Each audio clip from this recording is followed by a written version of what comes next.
Seigneur Dieu et Père, merci de ta grande bonté envers nous. Merci de ton amour extrême et surtout merci de ta patience. Parce que jour après jour, si on est vraiment honnête avec nous-mêmes et envers toi, on est peu de choses, on n'est pas grand-chose. Et tu es bon parce que tu as donné ton Fils pour nous à la croix. Tu as eu un amour extrême, une bonté extrême.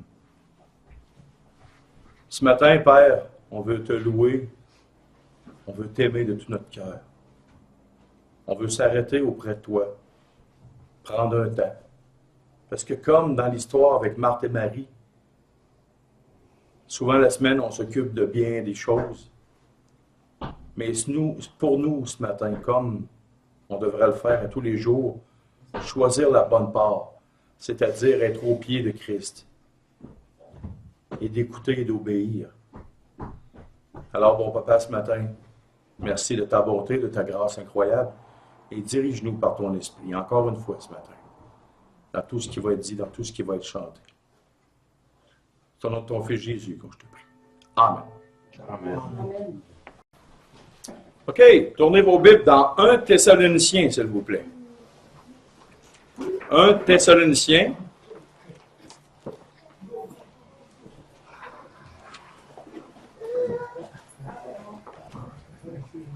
Et à partir du chapitre 4,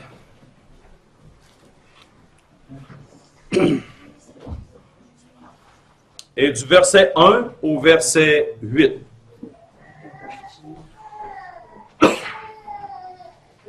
« 1 Thessaloniciens, chapitre 4, versets 1 à 8. Nous allons lire le texte et ensuite parler sur ces choses. « Au reste, frères, puisque vous avez appris de nous, comment vous devez vous conduire et plaire à Dieu. Et c'est là ce que vous faites. Nous vous prions et nous vous conjurons, au nom du Seigneur Jésus, de marcher à cet égard de progrès en progrès. Vous savez en effet quels préceptes nous vous avons donnés de la part du Seigneur Jésus. Ce que Dieu veut, c'est votre sanctification. C'est ce que vous absteniez de la débauche, c'est que chacun de vous sache posséder son corps dans la sainteté et l'honnêteté, sans vous livrer à une convoitise passionnée comme font les païens qui ne connaissent pas Dieu. C'est que personne n'use envers son frère de fraude et de cupidité dans les affaires, parce que le Seigneur tire vengeance de toutes ces choses, comme nous vous l'avons déjà dit et attesté. Car Dieu ne nous a pas appelés à l'impureté, mais à la sanctification. Celui donc qui rejette ses préceptes ne rejette pas un homme, mais Dieu, qui vous a aussi donné son Saint-Esprit. Voici une prédication. La première partie de la prédication, qui va être aujourd'hui, et il va y avoir la suivante, qui est, pas dimanche qui s'en vient, c'est l'étude biblique, mais l'autre dimanche d'après. Le titre du message ce matin, c'est une exhortation à la sainteté progressive. Et vous allez comprendre le mot pourquoi progressive tantôt. Et l'autre dimanche, quand on va traiter du sujet, c'est comment? Parce qu'on a beau dire, oui, on parle de sainteté progressive, le but, le pourquoi, le quand, mais aussi il faut parler du comment. Parce que si on s'arrête puis on dit aux gens dans une assemblée chrétienne, OK, comment vas-tu faire pour devenir de plus en plus saint? Vous seriez très surpris des réponses ou de pas de réponse. Souvent, les gens, tu leur demandes ça, et tu leur dis, comment devenir de plus en plus saint? Aller à l'église? Non. Je sais pas, moi, faire des bonnes actions? Non. Il y a un truc. Il y en a 9 des trucs. En tout cas, c'est en 9 étapes. Après 24 ans de vie chrétienne, j'ai compris ça. Je l'ai compris avant, mais je ne l'ai pas compris la semaine passée, comme on dit. Mais il y a le comment devenir saint, de plus en plus saint. Et puis, c'est pris dans la parole. Fire de la parole. Et quand j'étais jeune comme chrétien, on me disait souvent, on me ressortait souvent, faut que vous soyez de plus en plus saints, puis participer de plus en plus à la sanctification.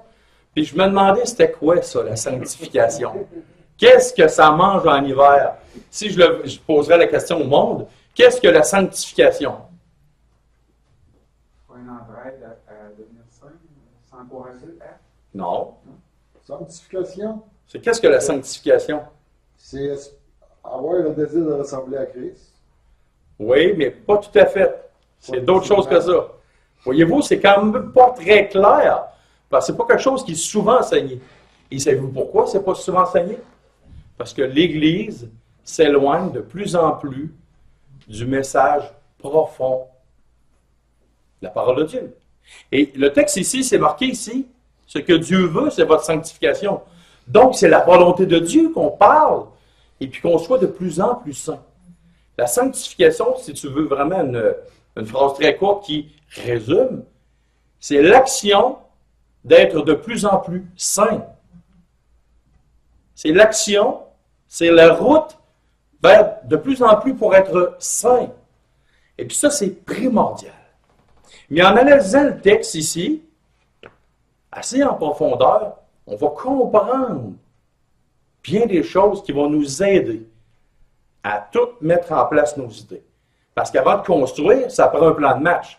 Tu ne peux pas arriver à dire, OK, j'achète un terrain, puis je me construis, puis je vais y aller au fur et à mesure. Non, ça prend un plan de match, ça prend un plan, ça prend toutes sortes de choses. Puis un coup que tu as le plan, bien là aussi, ça te prend des techniques, des moyens de construire. Ceux qui travaillent dans l'acier, est-ce que vous auriez quelqu'un construire un building ou un édifice de 4-5 étages en structure d'acier sans au préalable que le gars ait au moins 1 an ou 2 d'expérience?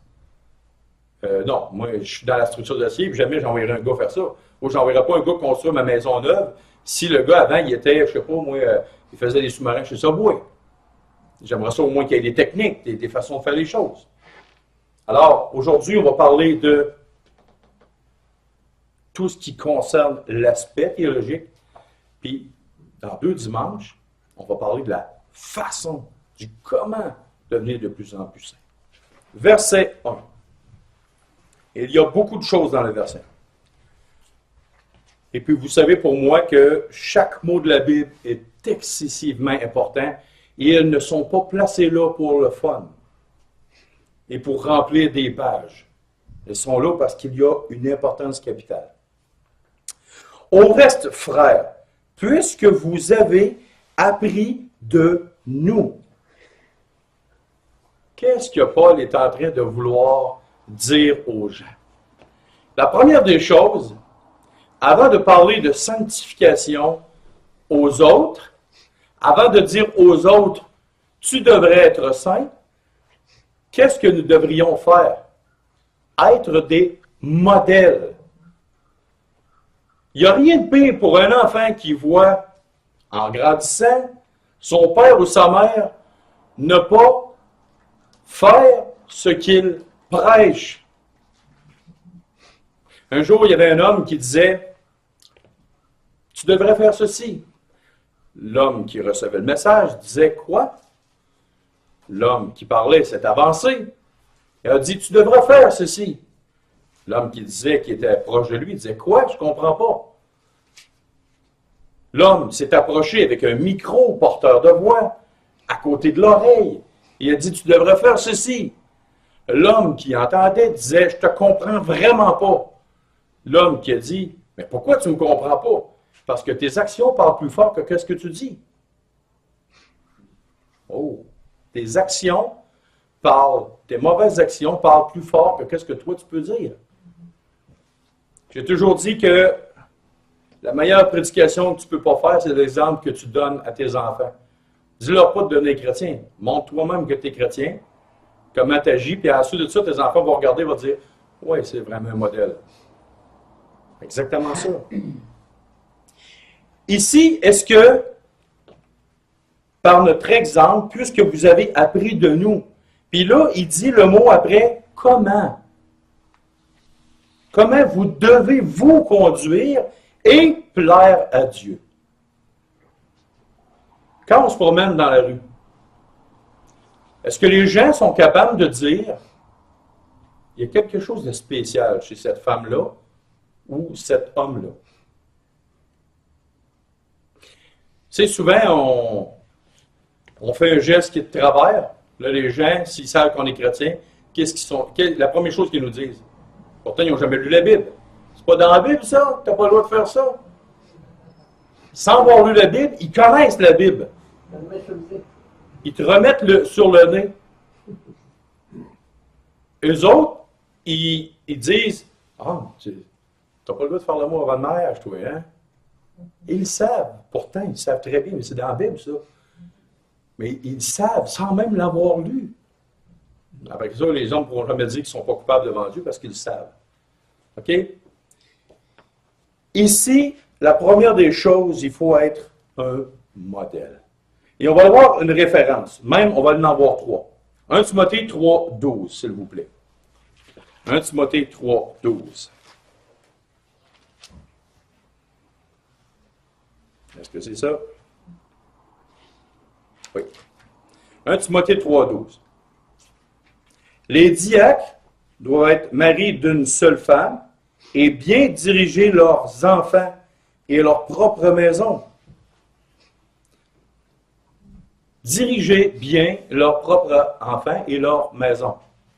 Qu'est-ce que ça veut dire? Ça veut dire d'être des modèles.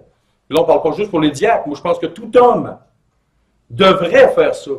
Diriger bien leur maison et être des modèles.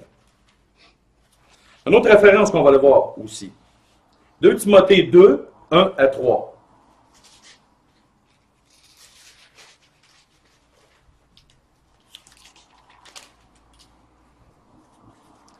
Toi donc, mon enfant, fortifie-toi dans la grâce qui est en Jésus-Christ. Et ce que tu as entendu de moi en présence de beaucoup de témoins, confie-le à des hommes fidèles qui soient capables de l'enseigner aussi à d'autres. Souffre avec moi comme un bon soldat de Jésus-Christ. Ce que tu as entendu de moi, confie-le à des hommes fidèles, mais quel est l'autre verset? Souffre avec moi. Souvent on dit l'expression fais ce que je dis, mais pas ce que je fais. Il n'y a rien qui me tuait le plus dans le temps quand j'étais plus jeune. Aujourd'hui, je me suis calmé. Quand un contremaître me disait ah, tu vas faire ça, toi. Ah, mais toi, l'as-tu déjà fait? Pourquoi tu me demandes quelque chose que toi-même, tu n'es pas capable de faire? Si nous, on demande aux gens, comme moi, comme pasteur, si je demande quelque chose aux gens de l'Assemblée, je devrais être au préalable capable de le faire ou d'être en train de le faire. Et je vous parle de sainteté ce matin. Et ce n'est pas juste vous, c'est nous devons être. Ça, c'est super important. OK? Ici, on va continuer. On reste frère, plus que vous avez appris de nous, comment vous devez vous conduire et plaire à Dieu. Quand c'est marqué le mot « vous devez », il faut absolument, comme chrétiens, concevoir que nous n'avons pas d'option. Le mot « vous devez », ce n'est pas une option. Et pourquoi? Parce que ici, au verset 2, qu'est-ce que c'est marqué? Vous savez en effet quel précepte nous vous avons donné de la part du Seigneur Jésus. Ce n'est pas une option, parce que c'est des principes qui viennent du Seigneur Jésus lui-même. Souvent, des hommes et des femmes disent, pour escamoter un commandement de la parole, « Ah, mais ça vient de Paul. Ah, ben ça vient d'un apôtre. » Est-ce que Jésus le dit? Sachez une chose, est primordiale, que tout ce qui est écrit là n'a pas été écrit par des hommes, a été dicté par le Saint-Esprit lui-même. L'homme qui a pris la plume, qui a écrit, est juste un moyen physique que Dieu s'est servi afin de nous transmettre sa volonté. Pensons jamais que c'est Paul qui a dit ça, où on pourrait dire « Ah, mais Paul, il était misogyne, il était contre les femmes. » Non, non, parce que vous n'avez pas lu la même Bible que moi. OK? Paul aimait beaucoup les sœurs. Au contraire, il donnait beaucoup de prescriptions aux hommes. Voyez-vous, c'est que ici, une autre fois au verset 8, celui donc qui rejette ses préceptes ne rejette pas un homme, mais Dieu, qui vous a aussi donné son Saint-Esprit. Oups, là, la Trinité est là. Précepte de Christ, précepte de Dieu, et puis on a le Saint-Esprit pour nous confirmer. Donc, c'est quelque chose qui n'a pas d'option. Tu n'as pas d'option à ce niveau de ce texte-là. Comme Paul, à un moment donné, il dit, là-dessus, c'est pas le Seigneur, mais c'est moi qui donne un avis. Ah, là, par exemple, c'est clair, net et précis dans le texte. Mais ici, point de vue la sainteté, la marche pratique dans la sainteté, nous n'avons pas le choix. Et pourquoi? Pourquoi on n'a pas le choix? On va tourner dans 1 Corinthiens, chapitre 6, versets 19 et 20. 1 Corinthiens, chapitre 6, versets 19 et 20.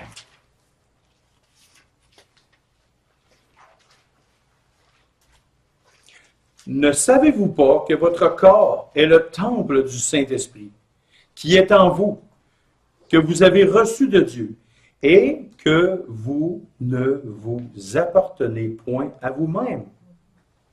Car vous avez été rachetés à un grand prix.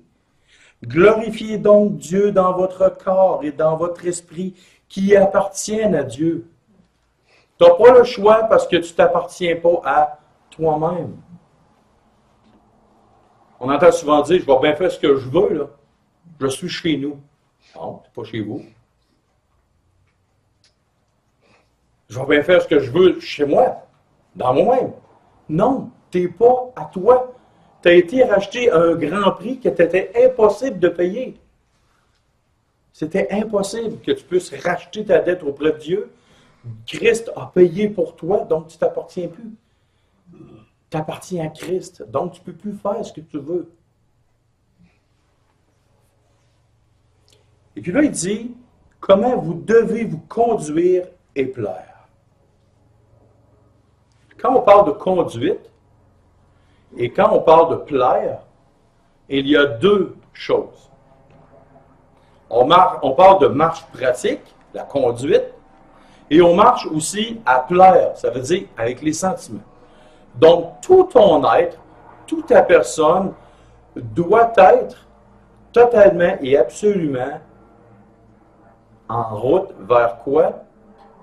La sainteté.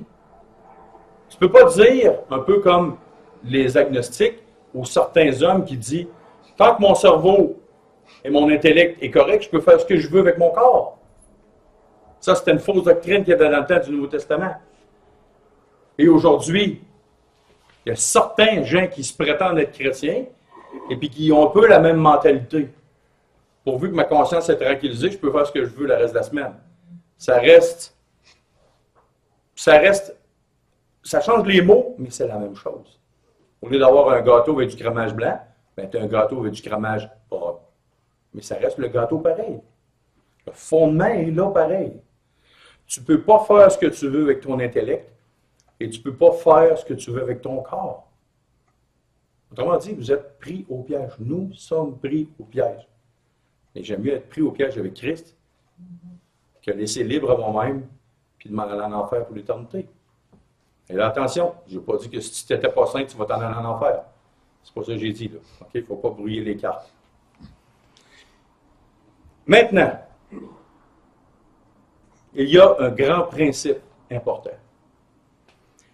Si le cœur n'est pas profondément touché par Christ et sa parole, il n'y aura jamais une marche conséquente avec le cœur. Ce que je veux dire, c'est que si ton cœur n'est pas pleinement rempli des choses de Dieu, ton corps, ton intellect, ton corps, tout ça, ne marchera pas dans la volonté de Dieu. C'est impossible. C'est impossible. Pourquoi? Si je dis à quelqu'un dans la salle, vous allez travailler 80 heures par semaine, 100 heures par semaine, pour mon intérêt, le monde va me regarder. Tu peux bien courir comme tu veux, comme une poule pas de tête, mais je ne vais faire pas plus que 40 heures. Mais si, par exemple, je vous dis, vous allez faire 120 heures par semaine pendant 1 an pour sauver la vie de votre enfant en ramassant de l'argent parce que vous avez besoin d'une opération pour sauver l'enfant, pour sauver votre enfant. Il n'y aura aucun problème. Vous allez travailler, travailler, travailler. Voyez-vous, si le cœur est profondément touché par une cause de juste, une personne juste, quelque chose vraiment qui vous tient à cœur, vous allez marcher de tout cœur puis faire tous les sacrifices possibles et impossibles.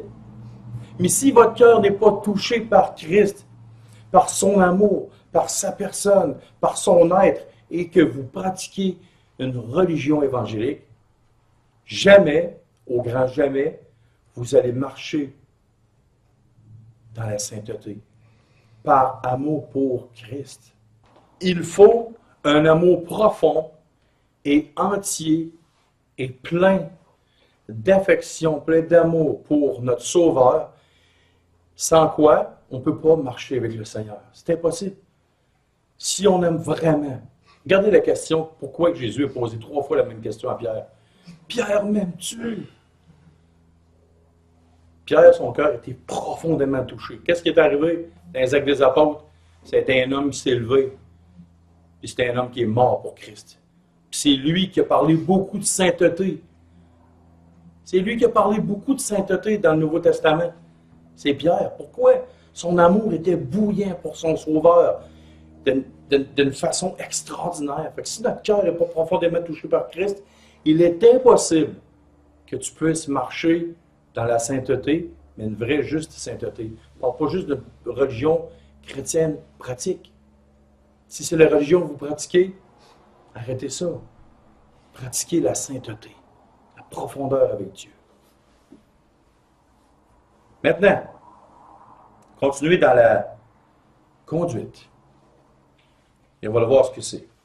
Dans Matthieu 23, versets 25 à 28, s'il vous plaît. Matthieu, chapitre 23.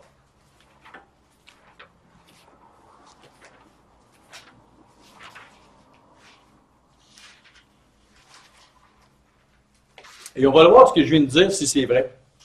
Matthieu, chapitre 23, versets 25 et 28. Regardez bien ce que Christ disait aux scribes et aux pharisiens. Malheur à vous, scribes et pharisiens, hypocrites, parce que vous nettoyez le dehors de la coupe et du plat, et au-dedans, ils sont pleins de rapine et d'intempérance.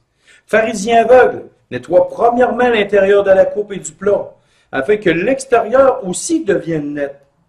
Malheur à vous, scribes et pharisiens, hypocrites, parce que vous ressemblez à des sépulcres blanchis, qui paraissent beaux au dehors et qui au-dedans sont pleins d'ossements de mort et de toute espèce d'impureté.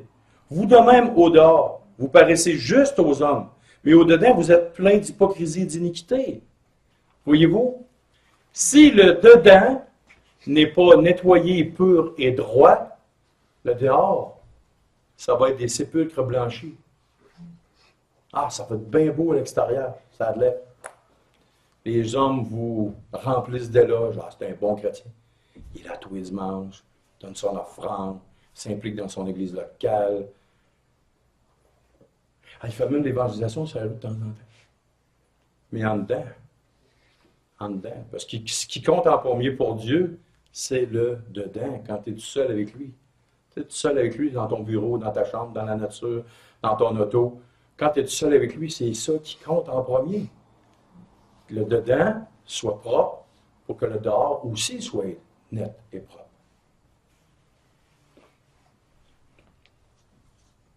Un autre exemple aussi. Maintenant, on parle de conduite et de plaire à Dieu. Souvenez-vous, dans Galates, chapitre 1, versets 6 à 10, qu'est-ce qui est arrivé? Qu'est-ce que Paul disait aux Galates? Il dit, « J'ai pas d'affaire à plaire aux hommes. Il faut que je plaise à Dieu. » Souvent, quand on va dans une assemblée ou qu'on est avec d'autres chrétiens, pour ne pas déplaire à la majorité, on suit le courant de pensée. Mais est-ce qu'on a assez d'audace devant Dieu pour dire à un frère, ça ne marche pas. Ça ne marche pas dans ta vie. Il faut que tu poursuives la sainteté. Combien de fois j'ai entendu, ah, c'est le pasteur, on ne peut pas rien dire. Ah, c'est un ancien, on ne peut pas rien dire. On va se faire ramasser sur la voie publique, comme on dit. On va se faire crucifier sur la place publique. Mais Paul, ce qu'il est en train de nous enseigner dans Galates, c'est de chercher la faveur de Dieu. Est-ce la faveur des hommes que je recherche ou celle de Dieu? Si je ne cherche pas la faveur de Dieu, et je cherche la faveur des hommes, je suis quoi aux yeux de Dieu? Inimitié. Ça ne marche pas. Il y a quelque chose qui ne marche pas.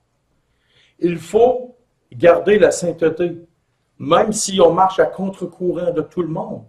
Et est-ce que ça se peut que dans une église ou dans un lieu où il y a beaucoup de chrétiens, on marche à contre-courant?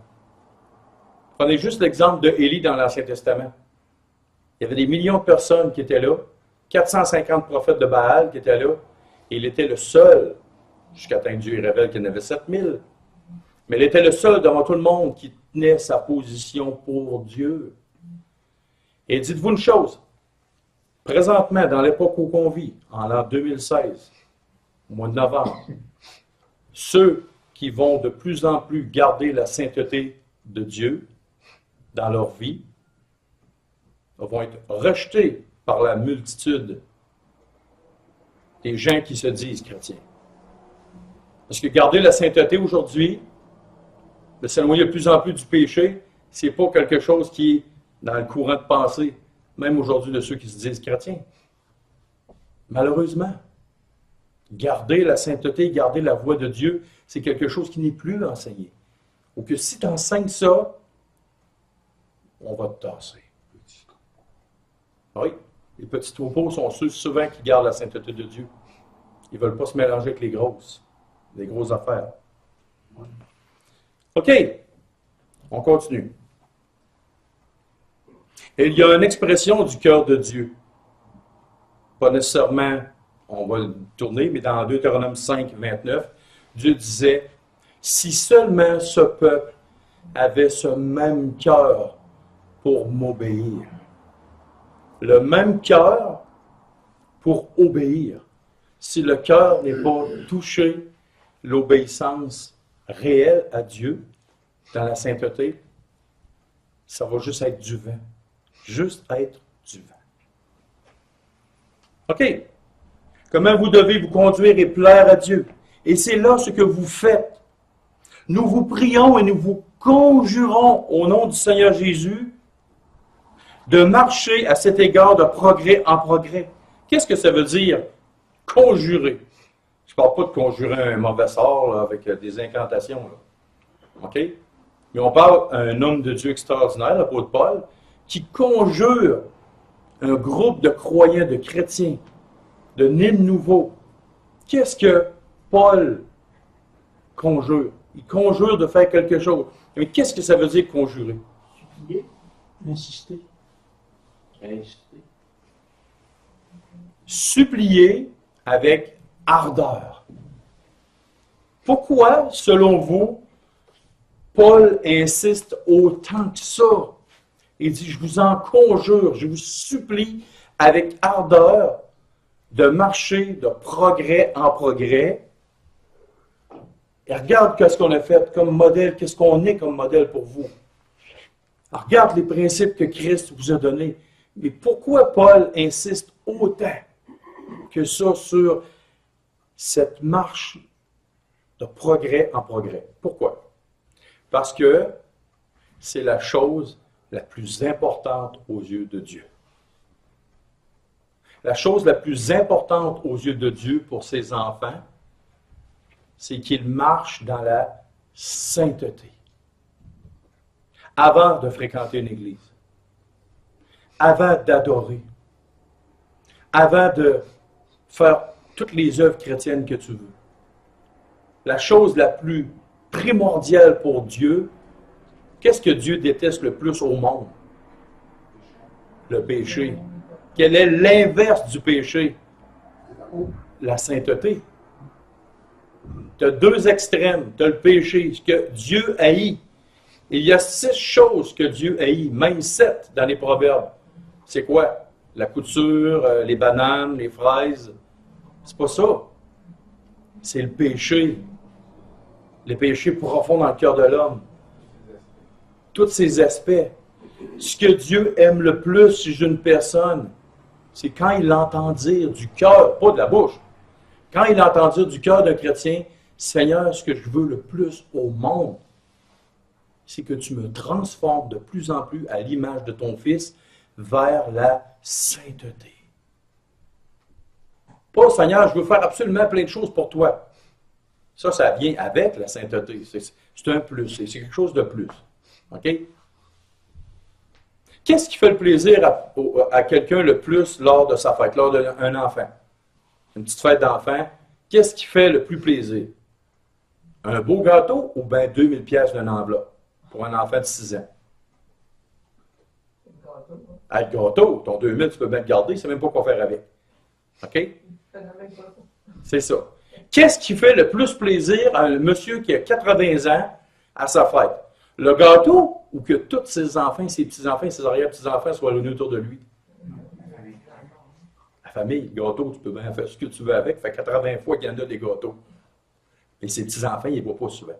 Voyez-vous, quand on sait ce que le cœur d'une personne veut, on lui donne lors de sa fête. Un ado, le gâteau, laisse faire ton gâteau. Donne-moi plutôt 100 pièces dans une enveloppe, je vais être bien plus content. Voyez-vous, nous les humains, notre priorité change. On est comme ça. Mais Dieu, sa priorité ne change pas. La première chose qu'il veut, Dieu, c'est notre sainteté morale et notre sainteté pratique. Pour que nous soyons de plus en plus à la ressemblance de Christ. C'est ça, la première chose que Dieu veut. Et c'est pour ça que Paul insiste autant de ça. Et il y a une conséquence à ne pas vouloir.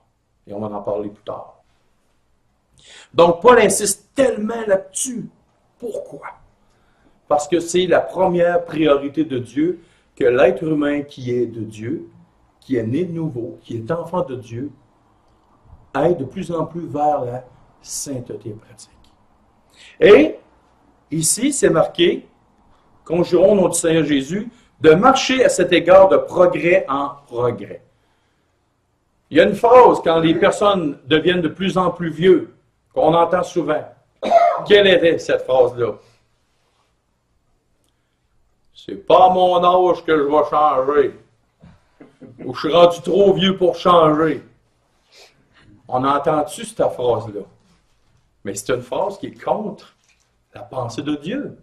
Parce que là, y a-t-il un âge à ce texte-là? C'est-tu marqué de 18 à 58, 59? Ça marche, mais pour le reste, ça ne marche plus. Il n'y a pas d'âge fixe pour ça.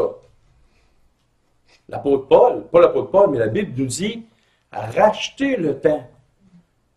Rachetez le temps. On a été tellement longtemps loin à travailler, à être contre Dieu, que maintenant qu'on est enfant de Dieu, il faut racheter le temps perdu. C'est pas comme l'islam qu'il faut faire des bonnes œuvres pour annuler nos mauvaises œuvres. C'est pas ça, là. OK? On est loin de ça. OK? On est loin de ça. Mais ici, il nous parle de progrès. Et on va aller voir un exemple de progrès dans le Nouveau Testament qui était pour une personne. Et après ça, on va aller voir d'autres choses.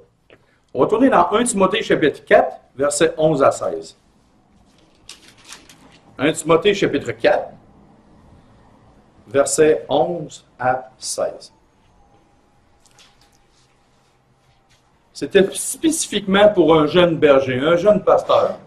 Mais ça s'applique tout aussi à tout le monde. Il déclare ces choses et enseigne-les. Que personne ne méprise ta jeunesse, mais sois un modèle pour les fidèles en parole, en conduite, en amour, en foi, en pureté. Jusqu'à ce que je vienne, applique-toi à la lecture, à l'exhortation, à l'enseignement. Ne néglige pas le don qui est en toi. Souvent, on demande aux gens, quel est votre don spirituel? Eux, je ne sais pas. Et là, l'apôtre Paul, il dit, ne néglige pas le don qui est en toi et qui t'a été donné par prophétie avec l'imposition des mains de l'Assemblée des Anciens. Occupe-toi de ces choses. Donne-toi tout entier à elles, afin que tes progrès ne soient pas évidents pour tous. Parce que c'est ça que le texte dit. Afin que tes progrès soit évident pour tous. Veille sur toi-même et sur ton enseignement. Ça commence par toi en premier.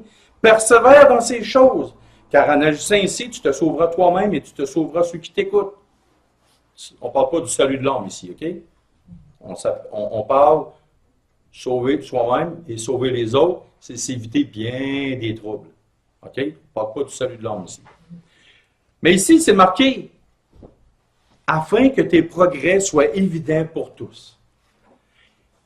Si on regarde un chrétien au début de sa vie chrétienne, c'est tout croche, c'est tout de travers, où on voit une personne qui était chrétien, puis c'était plus ou moins aussi que ça, puis à un moment donné, il y a un état, Dieu l'éclaire, Dieu le réveille, puis là, elle décide de se consacrer à Dieu.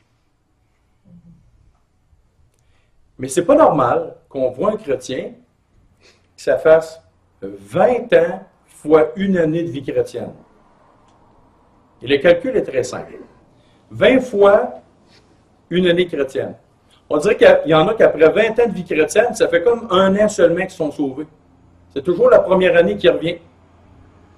Toujours la première année. Il n'y a jamais de progrès, il n'y a jamais de constance, il n'y a jamais de persévérance, il n'y a jamais de lutte.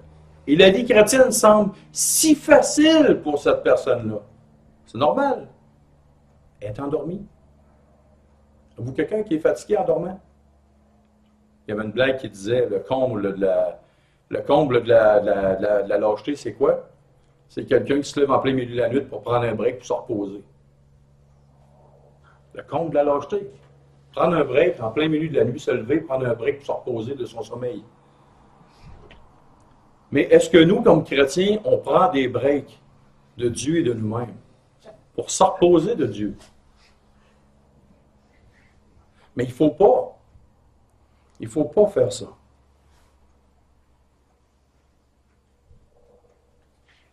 Il faut que nos progrès soient évidents pour 3 groupes de personnes. Quels? La Trinité, premier groupe de personnes. Le deuxième groupe de personnes, ta famille, tes proches autour de toi. Et le troisième groupe de personnes, les gens à l'extérieur qui te regardent aller. Ça veut dire dans ton assemblée et en dehors de l'assemblée. Il faut que nos progrès soient évidents pour tous. Robin, ça fait longtemps qu'on se connaît, 18-19 ans. As-tu vu un progrès chez moi? T'es mieux de dire oui. As-tu vu un progrès chez moi? Oui. Patrick, as-tu vu un progrès chez moi? Oui. Est-ce que vous pouvez dire, messieurs, je suis parfait? T'es mieux de dire oui. Est-ce que je suis parfait? Non. Non. Mais tu as quand même vu un progrès. Oui. Toi, Patrick, tu dis-tu que je suis parfait? Non. Tu dis-tu que tu vois un progrès? Oui. OK. Bon, on va vous donner votre 10$ tantôt. Mais voyez-vous? Non, ça, il n'y aura pas de 10$. Je suis organisé avec eux autres tantôt, puis avant de rentrer, vous êtes mieux de dire oui. Non à la première question, mais oui à la deuxième. Ce que je veux dire, c'est que il est impossible d'être parfait sur la terre, parce que notre perfection va être finale, rendue auprès de Christ. Mais sur la terre, il faut voir un progrès. Il faut voir un progrès. Cheminement. Un cheminement. OK, on continue. Verset 3. Ce que Dieu veut, c'est votre sanctification. C'est ce que vous absteniez de la débauche. Qu'est-ce que la débauche? Ça, on s'arrêterait et on se dirait, ah, la débauche. Ne vous enivrez pas de vin, c'est de la débauche. Oui, ça, c'est de la débauche. Celui qui couche avec une femme sans être marié, c'est de la débauche. Mais le reste, c'est pas vraiment de la débauche. Mais pourquoi Paul ne donne pas une liste? Pourquoi il n'y a pas de liste de péchés là-dedans? Parce que souvent, on voit dans la Bible une liste de péchés. Mais qu'est-ce que la débauche? La loi était faite pourquoi dans l'Ancien Testament? Pour nous montrer 2 choses. 1, que avec la connaissance de la loi vient la connaissance du péché. Si je n'avais pas la connaissance de la loi dans l'Ancien Testament, je ne pourrais pas dire, ouais, c'est vrai, de blasphémer contre Dieu, c'est un péché.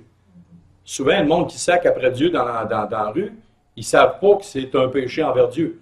Mais si quand ils apprennent de ne pas prendre le nom de Dieu en vain à travers, puis ils deviennent chrétiens, oh, on me calme les nerfs parce que c'est pas bien. Avec la connaissance de la loi, vient la connaissance du péché. Mais à quoi aussi sert la loi? À te démontrer ton état de cœur. Donc, ici, si tu ne sais pas c'est quoi la débauche, tu ne peux pas dire, ça le nez. Il faut faire attention. J'ai cherché une définition du mot débauche. Je l'ai trouvé dans le dictionnaire. Un dictionnaire qui n'est pas chrétien. Puis savez-vous quoi? Ils ont tombé pile dessus. J'avais cette idée-là, mais je me suis dit, ouais, OK, je vais regarder dans le dictionnaire. Le mot débauche dans le dictionnaire se lit comme suit. Recherche effrénée des plaisirs des sens et des excès. Oh! Une recherche effrénée des plaisirs des sens et des excès. Donc, si tu veux savoir ce que tu fais, c'est de la débauche, souviens-toi de cette définition-là.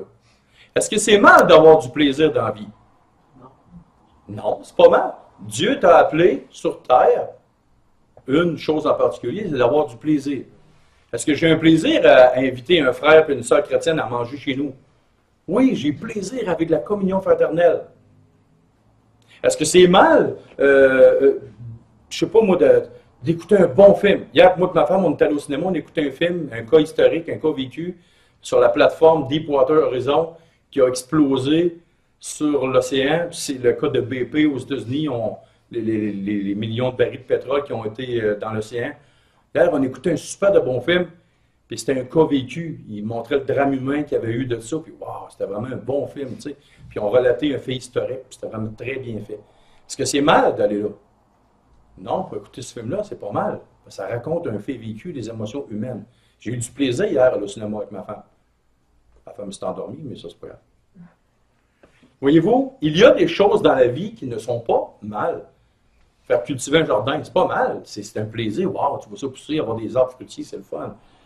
Mais la débauche, et si vous voulez avoir le meilleur modèle dans la vie pour savoir c'est quoi de la débauche, regardez le verset en dessous. Verset 4. C'est que chacun de vous sache posséder son corps. OK, verset 5. Sans vous livrer à une convoitise passionnée, on a dit tantôt, recherche effrénée, ça veut dire sans arrêt, des plaisirs des sens et des excès. Regardez le verset 5. Sans vous livrer à une convoitise passionnée, comme font les païens qui ne connaissent pas Dieu. Vous voulez avoir des modèles extraordinaires à ne pas imiter? Qu'est-ce que les gens font dans le monde? Vous avez des modèles partout autour de vous, dans le monde, à ne pas imiter. Aujourd'hui, on a une mode pour le tatouage. Tout le monde se fait tatouer. Les grands-mères, les petits-enfants, les mononcles, les matantes, on dirait que tout le monde se fait tatouer. OK? Je t'avais déjà parlé de tatouage. Le vendredi soir, le monde, qu'est-ce qu'ils font? Ils vont au dépanneur, ils vont s'acheter de la bière. Est-ce que c'est mal de prendre une coupe de vin? Non. Est-ce que c'est mal de prendre une bière? Non. Est-ce que c'est mal d'acheter une caisse de 24 puis, hey, à soir, là?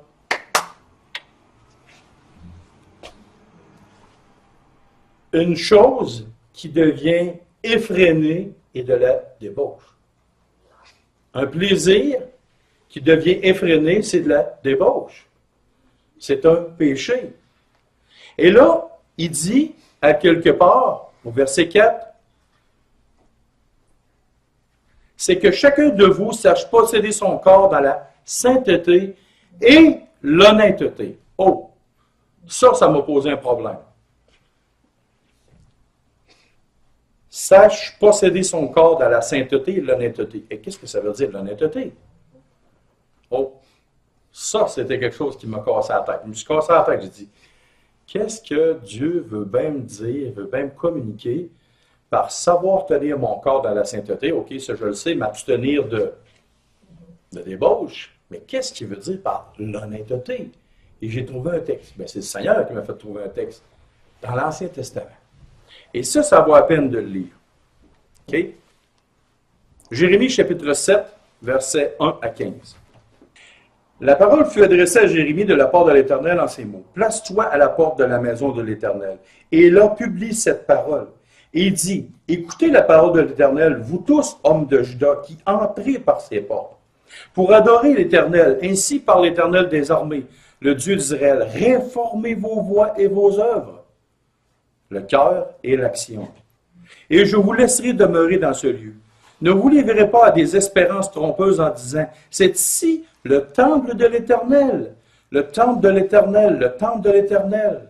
Si vous réformez vos voies et vos œuvres, si vous pratiquez la justice envers les uns et les autres, si vous ne brimez pas l'étranger, l'orphelin et la veuve, si vous ne répandez pas en ce lieu le saint innocent, et si vous n'allez pas après d'autres dieux pour votre malheur, alors je vous laisserai demeurer dans ce lieu, dans le pays que j'ai donné à vos pères, d'éternité en éternité. Mais voici, vous vous livrez à des espérances trompeuses qui ne servent à rien.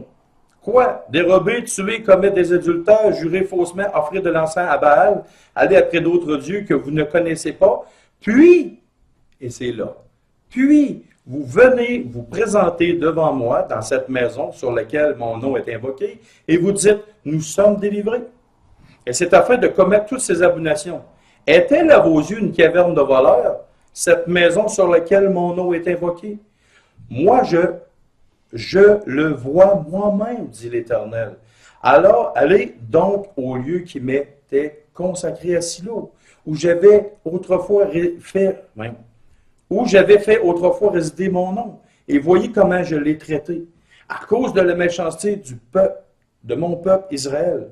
Et maintenant, puisque vous avez commis toutes ces actions, dit l'Éternel, puisque je vous ai parlé dès le matin, et que vous n'avez pas écouté, puisque je vous ai appelé et que vous n'avez pas répondu, je traiterai la maison sur laquelle mon nom est invoqué, sur laquelle vous faites reposer votre confiance, et le lieu que j'ai donné à vous et à vos pères, de la même manière que j'ai traité Silo, et je vous rejetterai loin de ma face, comme j'ai rejeté tous vos frères, toute la postérité d'Éphraïm.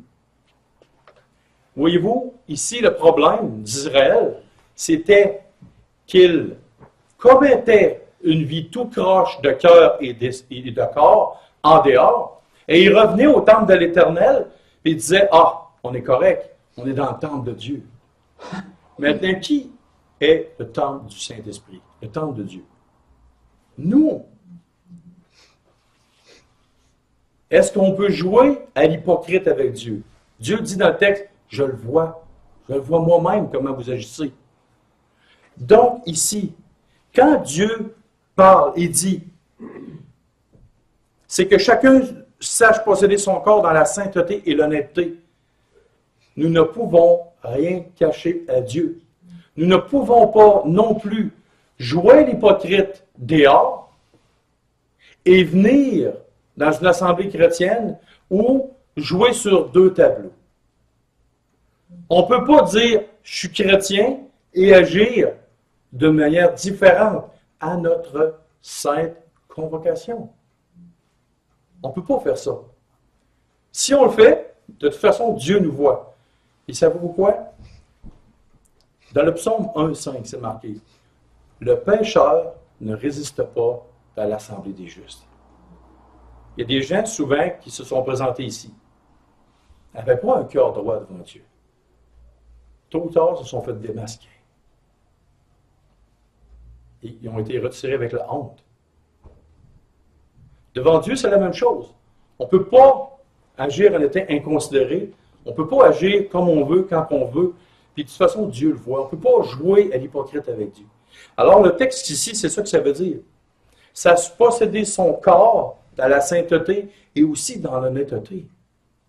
Dans l'honnêteté. Et il y a un texte ici, et on va finir avec les 3 derniers versets. C'est que personne n'use envers son frère de fraude et de cupidité dans les affaires, parce que le Seigneur tire vengeance de toutes ces choses, comme nous l'avons déjà dit et attesté. Là, je me suis dit, pourquoi Dieu, dans le texte qui est là, parle d'histoire, d'affaires, d'argent, en plein milieu d'un texte de sainteté? Là, j'ai toujours appliqué cette parole-là, je me disais, bon, ben Seigneur, je dis, c'est pas toi qui as tort, c'est moi qui ne comprends pas. Savez-vous quand est-ce que j'ai eu ma réponse pour ça? Avant de venir ici à l'Assemblée. Je ne comprenais pas. J'ai dit, Seigneur, j'ai dit, tu vas m'éclairer en temps et lieu. À matin, j'ai compris. Pourquoi une histoire d'argent en plein milieu d'un texte de sainteté? On n'ira pas, mais il y a une référence pour ceux qui veulent le lire. 1 Timothée, chapitre 6, versets 6 à 19. L'amour de l'argent, c'est le point de départ d'un piège incroyable et étendu qui conduit les hommes dans un paquet de péchés. Dans un paquet de péchés. Puis c'est marqué que l'apôtre Paul dit que ceux qui se sont détournés vers cette voie-là se sont livrés eux-mêmes dans bien des tourments. Et dans le même texte, dans ce texte-là, il dit au jeune homme, fuis ces choses, recherche la justice, l'amour. Puis c'est toutes les choses qui sont de Dieu. Mais fuis ça. Fait que donc, j'ai compris une chose ici, c'est que l'amour de l'argent, dans les affaires ou entre frères et sœurs, s'il y a une question d'argent, puis souvent on le voit dans les familles, qu'est-ce qui crée la plus grande cause de chicane dans une famille? Voilà. L'argent. Qu'est-ce qui crée la plus grande cause de chicane entre des voisins? Souvent, c'est l'argent. Ah, ça, c'est à moi. C'est mon terrain. Tu n'as pas d'affaire à mettre. Ne me mets pas sur mon terrain. Si tu mets ça sur mon terrain, je te traîne en cours, je vais te poursuivre. Tu vas me donner ton argent. Ça revient à ça. Je ne dis pas que c'est toujours ça, là. Mais voyez-vous, aujourd'hui, et comme de tout temps, c'est l'argent qui prime. Puis qu'est-ce que ça fait, l'argent? Ça l'amène les gens à pécher profondément contre Dieu et à éloigner. Donne à un homme de plus en plus d'argent et plus sa sainteté va reculer. On dirait que ça marche avec le compte de banque. Plus l'argent monte dans un compte de banque d'une personne, on dirait que plus la sainteté diminue. Moins que tu donnes de l'argent à un homme, plus qu'il se consacre à Dieu puis devient de plus en plus saint. C'est spécial, hein? Mais c'est la vérité. Pourquoi ces choses-là qui sont reliées? Plus qu'un homme a de l'argent, plus que ça le conduit à commettre des péchés. Dernièrement, j'ai entendu dans une église locale qu'il y avait un système en Afrique que les anciens et le pasteur passaient de l'argent à usure aux fidèles de leur église. Du 10, du 15, puis du 20, puis du 25 % d'intérêt.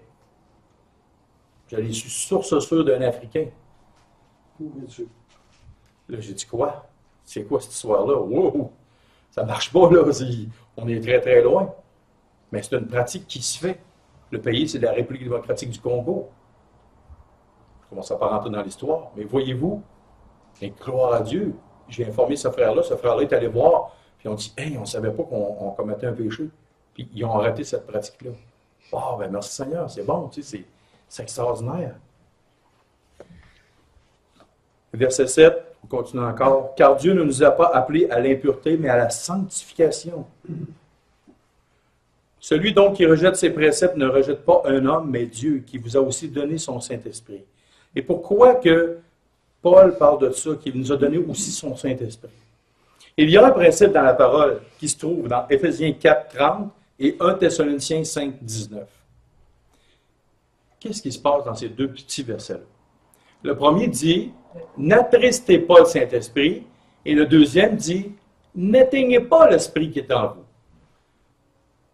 Nous ne parlons pas de perte de salut ici. Attrister, ça ne veut pas dire éteindre. C'est la plus belle preuve. Dans une lumière pour le mur, si vous fermez la lumière, qu'est-ce qui se produit? Il n'y a plus de clarté pour éclairer. Mais est-ce que le courant est encore là? L'électricité est pleinement là. Le résultat de l'électricité, c'est si on rouvre la switch, on laisse passer le courant, pas pousser, mais passer le courant, il y a une lumière qui se diffuse. Et la lumière éclaire tous ceux qui sont autour de cette lumière. Donc, qu'est-ce qui se produit? Si tu attristes le Saint-Esprit, tu fais comme un dimmer. Tu baisses l'intensité de plus en plus. Et qu'est-ce que, exemple, la lumière du soleil, qu'est-ce que ça fait quand tu rentres le soleil dans une pleine pièce? Tu vois toute la poussière, toutes les impuretés. Si tu veux laver des fenêtres, lave ça le soir, la nuit. C'est comme ça qu'on lave les fenêtres, hein? Pourquoi on lave toujours les fenêtres le jour?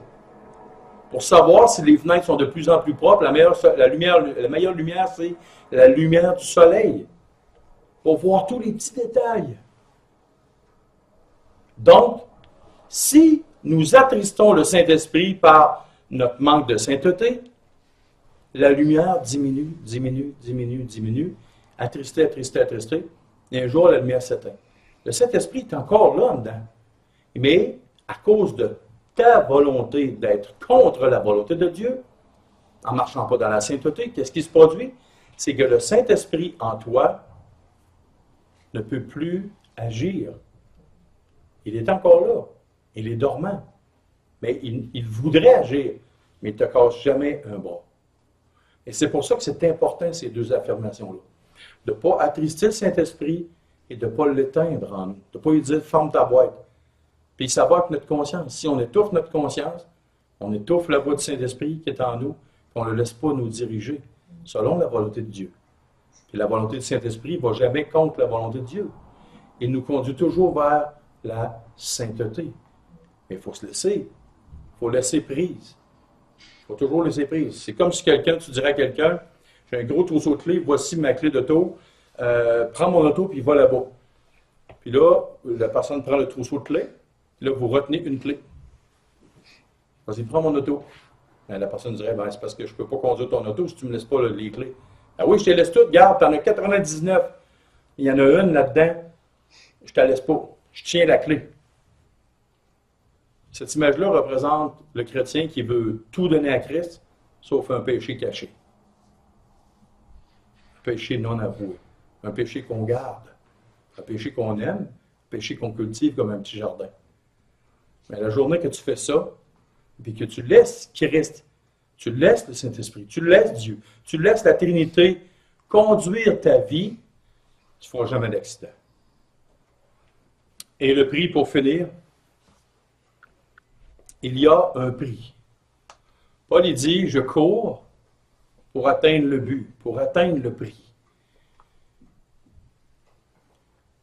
Si je vous dirais, vous rencontrez une personne qui dit, d'un bord de la rue, j'ai 5 $, puis de l'autre bord de la rue, j'ai 1 milliard. La personne le sait. Si tu ne traverses pas la rue, tu gardes ton 5 $, mais si tu traverses la rue, tu as 1 milliard de dollars. La personne dirait non. Mais pourtant, tu as beaucoup de problèmes. Tu as beaucoup de choses dans ta vie financière que tu peux régler juste en traversant la rue. Ah non, je veux garder mon 5 $. Parce qu'il est beau, le 5 $, je veux le garder. Mais tu vas tellement avoir mieux l'autre bord de la rue avec ton milliard de dollars. Tu vas pouvoir régler toutes tes dettes, tu vas pouvoir payer toutes tes affaires, tu vas pouvoir tout. Non, je ne veux pas. On dirait d'un tel homme ou d'une femme de même, il est fou. Il est pris dans les dettes, il a tellement de problèmes dans sa vie, tellement coincé. Il a juste à traverser la rue de l'autre côté, puis il prend le milliard, paye ses dettes, il peut payer les dettes de toute sa famille, il peut dépenser comme un fou pour faire plein de belles choses avec. Mais il ne veut pas. Tu dis, voyons, c'est ce que tu fais là. Ça n'a pas de bon sens. Ou c'est comme tu dirais à quelqu'un, tu vas faire le même travail, mais au lieu de 10 $ de l'heure, tu vas avoir 100 $ de l'heure. Non, je ne veux pas, je veux rester là à 10 $ de l'heure. Mais pourquoi? Non, je veux rester à 10 $ de l'heure. Tu n'as rien compris. Le prix est énorme à comparer de ce qu'on veut ici. Quand on garde quelque chose pour nous, un péché enfoui, puis quand on garde notre orgueil, quand on garde notre vie, on ne sait pas, et la Bible nous révèle, ce qu'on perd pour l'éternité. Qu'est-ce qui est dans l'éternité est des milliards de fois plus excellent à la 25, 1 milliard à la 25, d'un milliard à la 25 millions de fois mieux que le petit peu qu'on garde sur terre. L'apôtre Pierre ou Paul disait, le poids de gloire qui est à comparaison de ce que nous souffrons, c'est rien à comparer de ce qu'on souffre. Le poids de gloire est immense dans l'éternité. Donc, gardons pas notre petit peu ici pour perdre ce qui est d'extraordinaire, ce qui vient de Dieu pour l'éternité. mais perdons ici beaucoup. Perdons tout ce que nous avons pour gagner ce qui est de plus excellent pour l'éternité. Si je fais la comparaison, j'aime de beaucoup plus que ce que Dieu veut me donner parce que j'ai voulu me laisser façonner ici. J'ai voulu mourir à moi-même ici. J'ai voulu abandonner ma vie pour Christ. J'ai voulu être travaillé pour lui, à comparaison de tout ce qui va être pour l'éternité. Prions. Prions aussi pour les enfants. Seigneur Dieu et Père, nous avons vu dans ta parole que c'est d'une extrême importance pour toi que nous marchions de plus en plus dans la sainteté, que nous fuyions le péché, que vraiment de plus en plus, dans la vie dans laquelle on vit, c'est de plus en plus les gens s'éloignent de toi par leur conduite, leur attitude de cœur, leur état de cœur. Même dans tes enfants, de plus en plus, c'est l'émotion qui compte, c'est les tripes émotionnelles, mais c'est plus cette sainteté-là à laquelle tu nous appelles qui est important. Alors, dégage-nous des pièges de ce monde qui est rentré dans l'Église et fais travailler ta parole dans nos vies. Convainc-nous, transforme-nous, rétablis-nous, Père, dans la sainteté, afin de pouvoir te plaire, premièrement, et ensuite pour que nous, on puisse profiter au maximum de toutes les bénédictions que tu vas nous apporter, que tu désires aussi nous donner.